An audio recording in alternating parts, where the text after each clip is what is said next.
This is Radical Love Live, an ongoing series of podcasts and special events where we explore faith outside the boxes. Hosted by Mark Dilcom and Kelly Wilson. So, hey, Kelly. Hey, Mark. How you doing? I'm good, thanks. How you doing today? I am freaking awesome as always. Awesome. Well, what are we going to talk about today? Well, so Kelly, my friend, we are going to do what I call in my own head the Kelly and Mark Show. And so this week on this episode, we are going to talk about the things that are resonating with each of us. And there's plenty of things that I think we can cover in this episode. So I'm going to tee it right up with the first one, and that's taking a look at what's going on in the Middle East, with Israel and Gaza and the hurt and so much suffering that we see.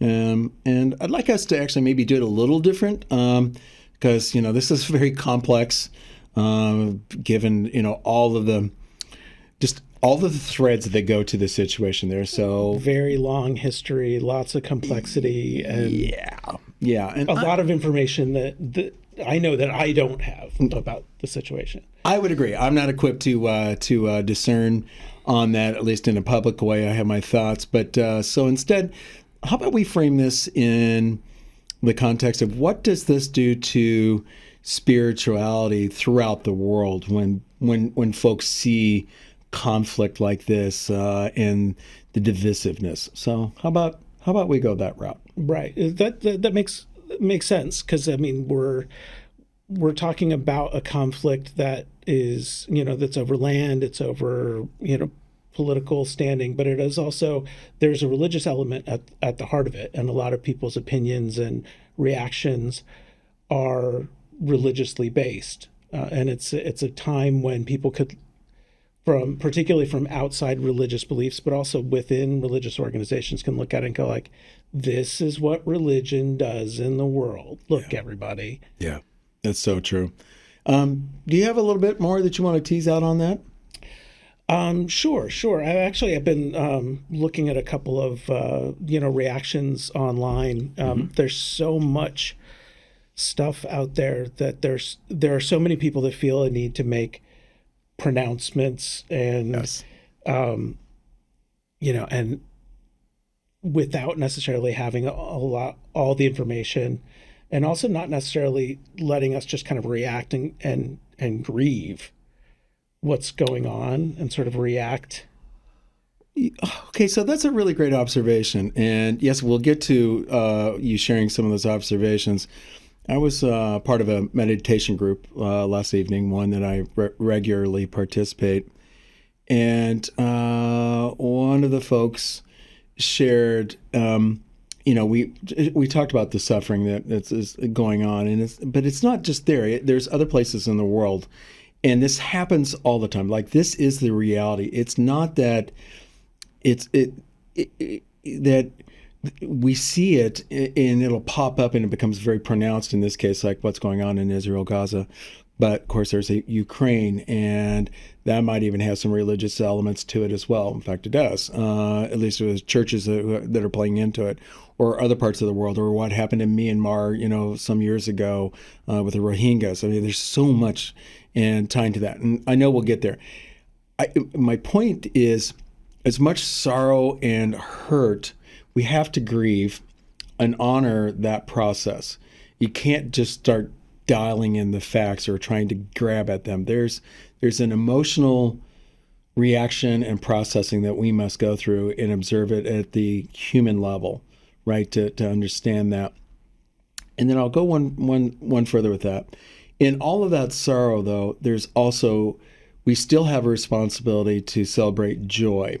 And that's what we were doing last night in our meditation group and our sharing it, and it really came to me for the first time that, it's the yin and yang. There's always the balance. There's always going to be sorrow in the world, but there's also going to be joy in the world. And we celebrate that even regardless with all of the sorrow, we still must celebrate our humanity, our divinity as well. So maybe a little bit off that, but I just thought I'd share, my response to your observation about the grieving. So, Yeah, it's interesting. It's I'm actually going to follow that thread for a little bit before we come back. Go for it. It's something that I've been working on with both my therapist and with my personal meditation practice. Yeah. Is that it's really easy in a world of crisis, and there's crisis everywhere. There's climate crisis. There's epidemics. There's war, and then we have personal crises that that affect us every day. To wake up in the morning and go, everything is terrible. I've got to start solving problems right away, et cetera. But I've been trying to end every day, and I've been actually using the Ignatian practice of the examen, which is to reflect back on the day. And for anybody who wants to look that up, it's EXAMEN, the Latin. But it starts off with finding something in the last 24 hours to be grateful about. And it could be just a moment. It doesn't have to be, even if things are going bad, it could be just a moment. I had that moment to breathe between meetings, or there was a moment where my child smiled at me and we had a laugh together. And that was, or I looked out the window and I saw the leaves falling off the tree because it's autumn. And then going from there, from that spot, because it really like opens up the heart. Absolutely. To start with like something to be grateful about, then think about the problems. So addressing it from that standpoint, and then say, now where are the parts where I felt separate from the divine? Where are the parts where I felt the least open to love? Where are the parts where I can learn from? Where are the parts that I can ask forgiveness for? And then go from there to prepare for the next day. And what it does is it makes the next day start. I find myself deliberately looking for things to be grateful about because I know I'm going to talk about them with myself tonight. And it's just an interesting kind of shift in mindset. And it's not to be really too Pollyanna. It's not to say, I'm grateful about everything in the world and there's nothing, there's real problems in the world and they require more than just praying about them. Oh, absolutely. You're talking about the toxic positivity and bypassing where you just like, oh, no, there's no bad in this world. Everything's great. And it's like, no, that's not the case. Or you could flip it and say, there's no good in this world. There's only bad in this world. Well, no, that's not true either. Right. Yeah. There's a point where in order to make it through the next day, that there's some reason to be here, even if it's just to do good and to try to shift the tide. Yeah, that's beautiful. I'm glad we went down this tangent. Yeah. So, to the topic we introduced here, we are discussing, what's going on currently in Israel and Gaza and the impact on what we think might be happening with, or asking the question, what's happening with people's spirituality when they see this kind of conflict. So you were going to share some observations, so go for it. Right. Well, and I've seen a lot of posts from people who I know are typically critical of religion, who say, this is what happens. Religion fuels all wars, et cetera. Yeah. But also some people who are more publicly spiritual have talked about how we're reacting to this. And here's one from our friend Alicia Crosby Mack, who just recently, she spoke at the Evolving Faith conference. I saw her, and I got to give her a big hug as well. Just a brief moment of seeing Alicia. Love her. So, and she's always great at speaking the truth in a moment where people are taking sides and trying to be very polarized. Yeah. She says, I wonder how many of us are choking on grief and bile as violences we were never meant to swallow play out in Israel and Gaza, then on the internet streets. Some of us see a dehumanizing spectrum of performance as people turn catastrophe into content and currency, not meaningful solidarity. So responding to, public figures who are making these pronouncements, and then other people that are reacting to them, and it dehumanizes the whole thing. It makes it a commodity, and it makes it it's like we forget that we're talking about real human beings who are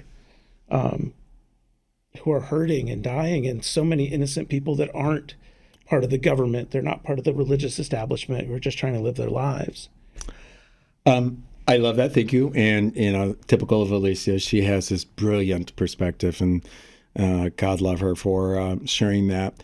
You just used a word that is near and dear to me because I just finished listening to an audiobook. It's in print form as well. It's written by David Livingstone, actually, Livingstone,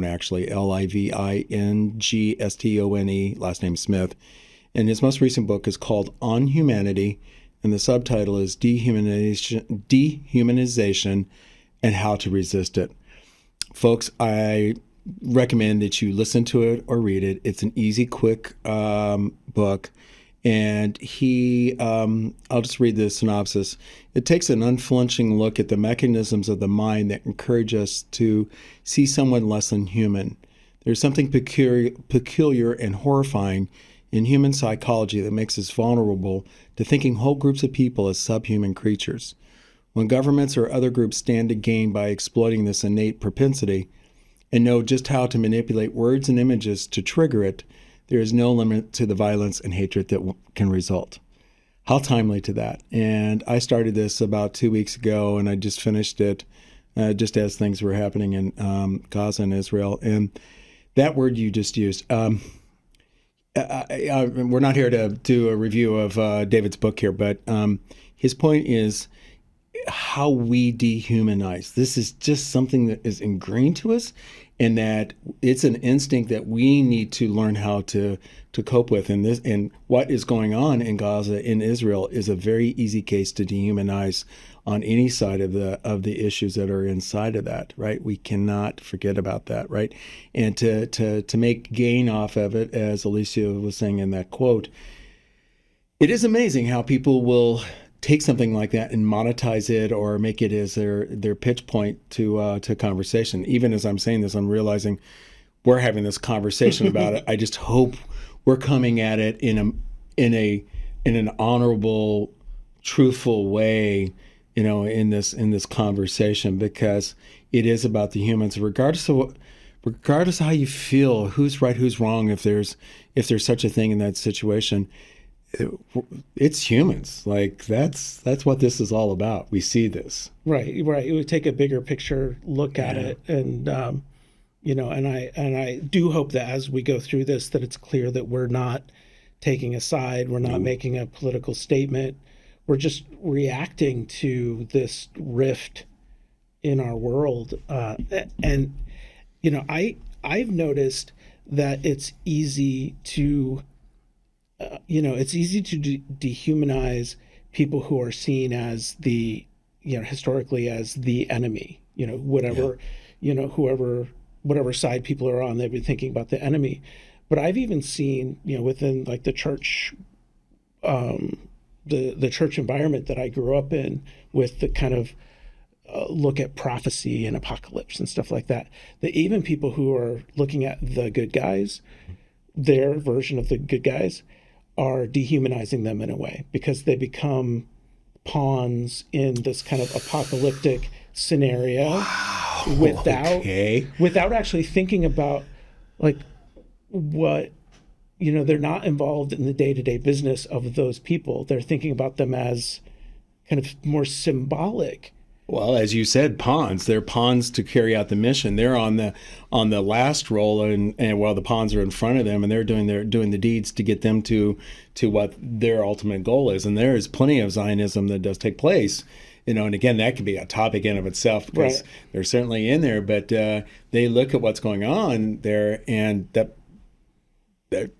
yes, right. There are people who are like cheering on the sidelines of a football game. Yeah, and it's. That itself is dehumanizing. Oh my God, is it ever? Yeah, is it ever? Yeah. Wow. Okay. What other observations do you have to share Was there another one? Yeah, there was another one here. Speaking of actually football game, Yeah. and this is from a minister friend of ours, and it's not a public post, so I'm not going to name them. Okay. But it's the quote is really striking to me. Religion is a professional degree that those of us who received academic training desire to help serve and educate our communities.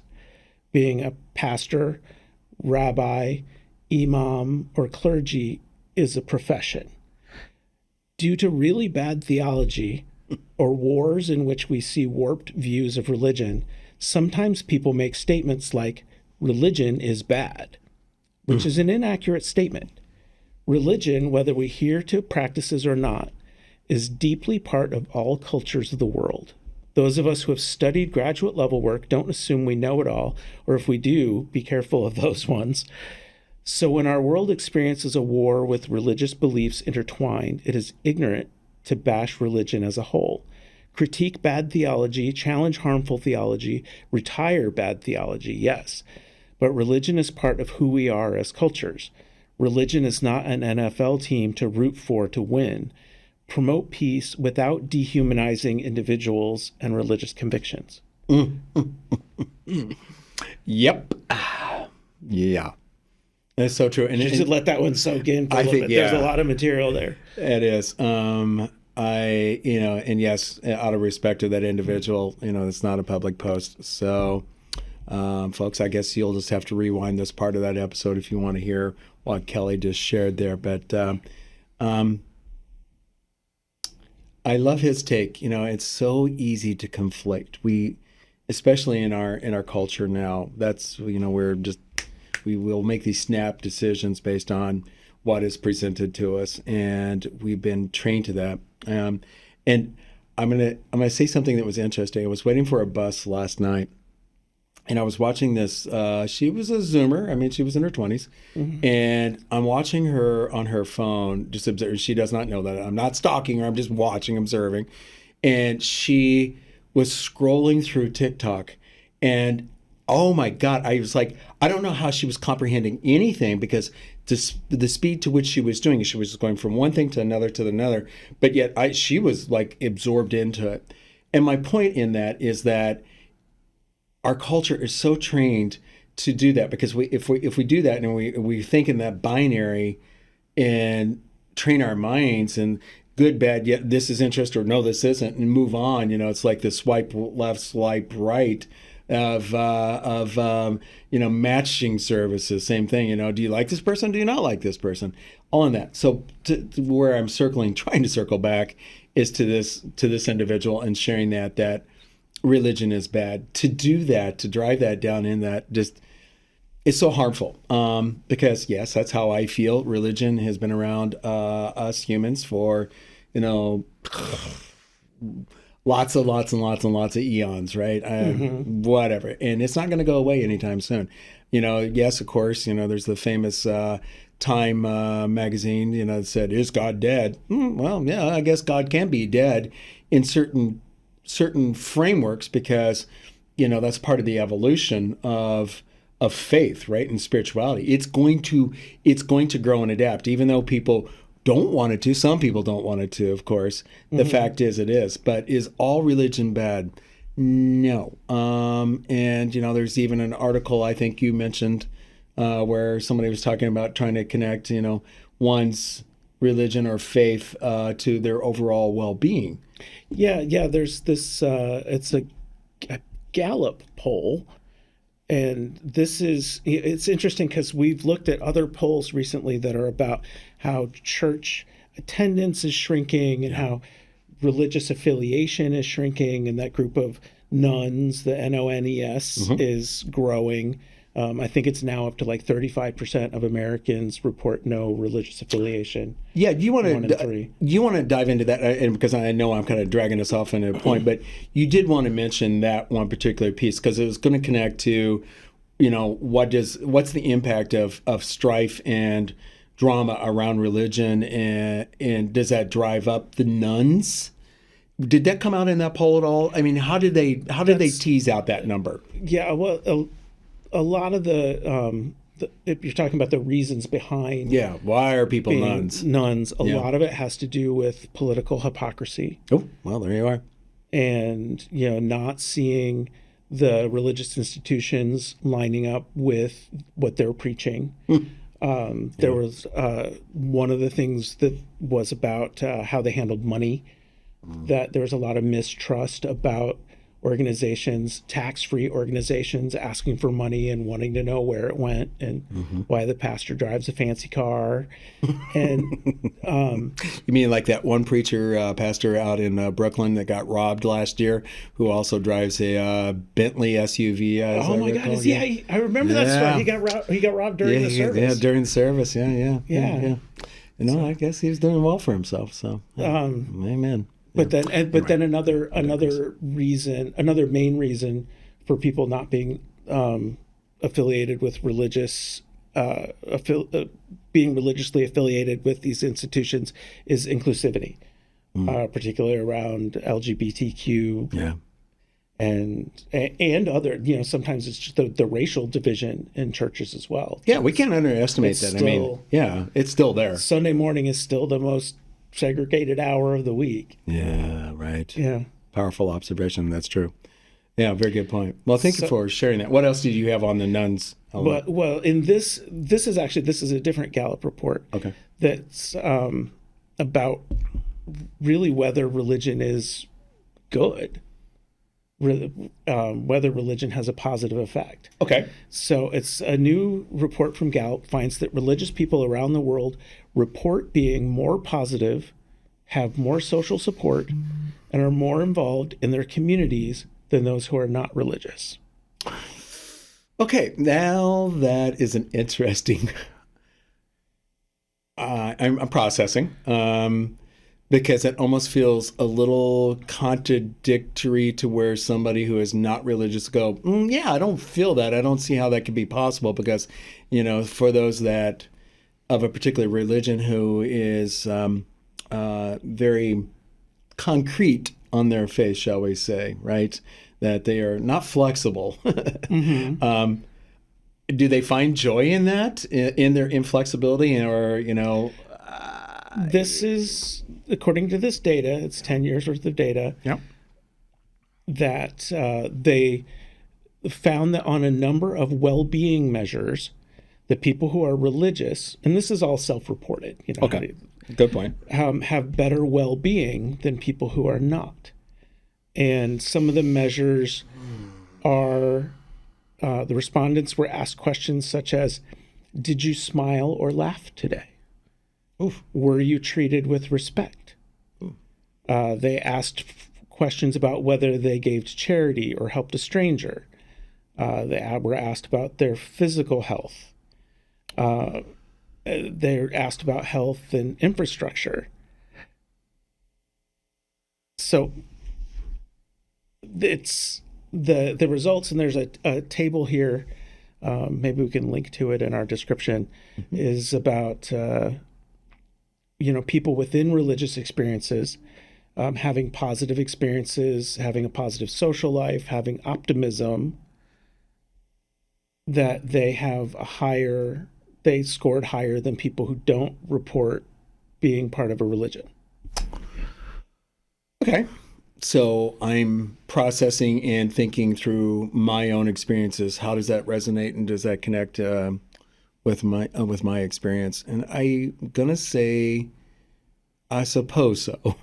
So, well, at the same time, that's the thing is we've talked to so many people who've had the opposite experience, who've been traumatized by religion, who have felt left out of religion. Yeah. And so I guess, it begs the question of if you have values that align with that religion, then it's probably a great club to be in.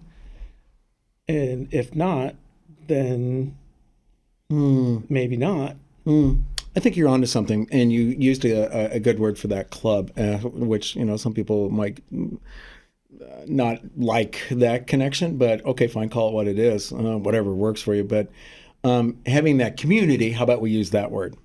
Yeah. When people do thrive in community, whether it's whether it's religion or, totally. We all go to the same nightclub, or, there are different ways to have community. Oh, absolutely. So, but in a religious community, if you connect and resonate with your fellow community members, then are you going to derive positive or well-being out of that? I suppose, unless it's a highly toxic circumstance, which that's in of itself a different issue. But yeah, I could see that, because if I look at what I was for many years, I was an angry atheist. I hated religion, right? So I didn't want to have anything to do with it, because I thought all of it was just pure BS and harmful, and because of what had happened to me and the trauma I endured as a kid. So I had that bias. Now here I am 12 years later, and on a much different plane of spirituality and faith. And yes, I am a part of communities. In fact, I'm a part of several faith communities, all of which there's one's more traditional, but several are way out there as well. It's a loose gathering of fellow seekers and people that are out in wilderness by design, as I like to say. So I do enjoy that. So yeah, I guess yes. Is it good for me? Yeah, because I see the world differently. I had to resolve and reconcile what happened to me, and I'm still going through that process. But through that allowed me to open the door to come back in to some form of spirituality, and I've created my own framework of faith and those things that work for me, and how I see the creative force and all of that. That works for me. So yeah, yes, and that's it, yes, I think it is good for me. One analogy that comes to mind is, a lot of the copywriting work that I've done in advertising has been in healthcare. Yep. And sometimes a drug will come along, because drugs have drugs work differently in each individual. Not everybody realizes there's a lot of individuality, which is why in some categories, like in mental health, where a doctor will have to use 5 or 6 different medications at different times to see what works with what patient, because they have different chemistry. Okay, that's a good lesson right there, because I don't think that way, right? The same thing with, like in cancer treatments, they'll Sure. use, 5 or 6 different things until something works. But sometimes what happens is a drug will either, will not work in a patient, or will be, just not work that well. But when it does work, it does gangbusters. And I wonder if this is one of those situations where, like, if religion works for you, it really works. Whereas if it doesn't work for you, then maybe it's not your thing. You are filled with some really great observations today. I'm just trying to make sense of this picture, because I don't what I don't want to make it sound like we're saying is that you have to have religion to be happy, because you don't. No, absolutely There are not. lots No. of there Let's are be lots really of people clear about who that. are Yes, totally authentic. That don't don't see reason to have religion and have thriving lives. But Yes. what we're also saying is that religion isn't just this evil thing that creates destruction and war and conflict. It can serve good as well. Yeah. And we're not even speaking about any specific religion as well. Oh, by the way, no. This is a pool of different religious views. Yeah, we're not here to represent any of those. Wow, I love how we brought this full circle back to the original question of how do we look at what is the impact of Israel and Gaza and the suffering we see. What does that do to global religiosity, or somebody's faith, and how they have to reconcile to all of that. So hopefully this conversation is peeled back a little bit for folks that listen to this episode to maybe think through some of the observations and that we've discussed here today. Yeah, and maybe to pause the rapid temptation to pick a side or say, well, they deserve that and they didn't deserve that, and this deserves to happen to this side or that side, but step back and be like, these are all humans. Yeah. And depending on your faith, based on my faith tradition, they're all humans created in the image of God. Yeah.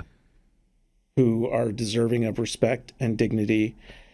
There are also some evil actors in there. I'm not going to sugarcoat it. Yeah, but it's not like not everybody's doing good. Right. But there are a lot of victims. Yeah. Who've done nothing, and I do think that they deserve our grief and compassion. Yeah. Wow. I think we can leave it right there at this point. So, folks, I hope you enjoyed our conversation about this, and remember that you can always find other episodes out there, that we've recorded in the past. And of course, we like to publish on a weekly basis, so we have some fun episodes coming up with some key guests. So stay tuned. So, Kelly, thank you very much for your time. I always enjoy our conversations. Me too. This was a great kind of meandering journey together. Sure was. But I like where we ended up. Indeed. All right, everybody, be well and peace to y'all. Thanks for listening to this episode of Radical Love Live, co-hosted by Mark Dilcom and Kelly Wilson. All rights reserved. You can find our podcast on Spotify, Apple, Stitcher, and other popular podcast platforms. Go to radicallovelive.com to learn more about us, watch recordings of our live events, and listen to our podcast. We also invite you to check out what Kelly and Mark are doing by going to our websites. Find Kelly at kellywilson.com and Mark at markdilcom.com. This is Radical Love Live, where we explore faith outside the boxes.